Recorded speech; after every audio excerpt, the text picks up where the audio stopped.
And just like that, we get a surprise new character. Now, some of us had a feeling this might be coming, and some of us had more than a feeling. I won't say any more, but in any case, we have a single unit banner here, Crow. All right, if he's your favorite, you know, go for it, I guess. I know, again, a lot of new players came for Persona. So let's take a look at him. Again, he's strong, but something you have to keep in mind that he really needs to get those awakenings to get this third passive, to get this vigor passive, which is going to boost those numbers up. This was kind of the same case with Celeb Marie, where I wasn't able to get enough awakenings and her attack value kind of stayed down there. So you really need that third awakening to boost that up into the stratosphere there. Unlike these two, that stayed pretty strong even without awakenings, right? So you're going to get a little more bang for your buck out of this first banner, I believe. Okay, let's talk about Crow. First of all, he's a hybrid. So he's a support and he's a DPS. Again, we know he has potential being strong, and this furthers that. Bold Vigor up to 50%. When above 70%, if it's 100% HP, it'll be 50. Okay, that's kind of confusing, but that's pretty much what that means. And he also gets a Bold Vigor multiplier on the character skill. Only bummer is it's a 3-hit, and that's what really holds him back from being a full potential DPS character. Kind of reminded of EX Lars, where he's going to have an easy time hitting the damage cap, but it's only going to be 3 hits. Okay, and then you see he's also a support role. We can see that here with this attack buff. Now keep in mind that attack buffs are very easy to come by. And, you know, if this had been like a pursuit buff or something else, it would have bumped him up into that realm of must pull a little more. But the attack buff, we've had that since, you know, Celeb Noel. Some other actually normal pool characters have it too. And vets like me, now that we have so many more buffing options, those have kind of fallen off. So, you know, just know that. Okay, then we have a party crit rate buff who, let's see, Dragoon Noel also had this. So that's pretty cool. It's pretty cool passive, actually. All right, the debris, no big deal. HP. The 3-star HP debris come pretty close to that. So too big of a deal.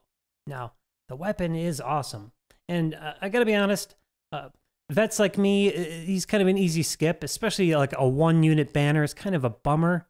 It's better when you have 2 or 3, you know, so you have more chances for a, you know, more coverage as you're spending your gems, more characters to drop. Even though a vet like me can skip him, I really liked him. I just really liked how he looked. I thought it was cool. I like that mask. You know, non-meta talk here. I just kind of thought he looked cool. But really, I wanted this weapon because my account could really use some more strong light weapons. And that's a very impressive attack value for a one-handed sword.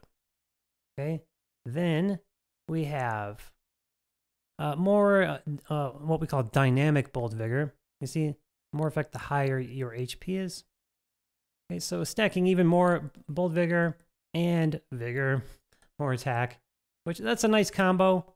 And you'll see a lot of discussion about how this will be a great sub-weapon. But I don't know, I kind of want to try it out as a main hand, maybe. I need more like strong light weapons for main hands, personally. But anyway. Okay, the old self-attack with a kind of a burst here, but again, also scaling from Bold Vigor. Okay, so I love the weapon. That's why I YOLO'd for him.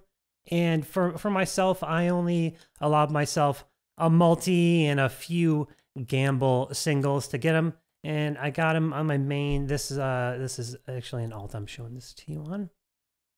Okay, one more thing about that character skill. It is a C gauge. And for you new players, that means it charges very quickly. Okay, so it'll be an easy loop in knockdown and subjugation to get 2 of these in. You can do it with an A if you have short cooldowns on the weapon, but this will be an even easier double character skill and a knockdown. Just something to think about with that gauge C. That's pretty cool. Okay, so I put together another mini showcase. I want to say something really quick. My last two mini showcases when I pull these new characters, the anniversary and the first persona, I ran them in their own event, and I forgot to mention that they get a stupid damage bonus, and I just wanted to mention that now when you see those videos, they're getting an extra damage bonus from the event. Okay, I still think the damage is impressive. When you cut it in half, it's still pretty impressive. So for this one, I wanted to do something a little different and run him through a dungeon. See what he can do without that event bonus at all. And once again, he's hardly ascended. I only put him up to 75. He has no awakenings, no slabs, hardly any rank. Maybe he's like rank 3 or 4 here. So you'll see that in the skill. See the 100,000 or so.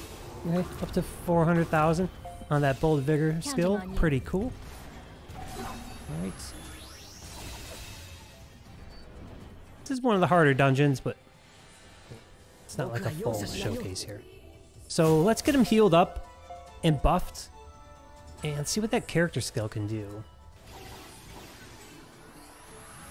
So we got full attack buff stacks, a little bit of pursuit, we got his HP full, and here's that character skill.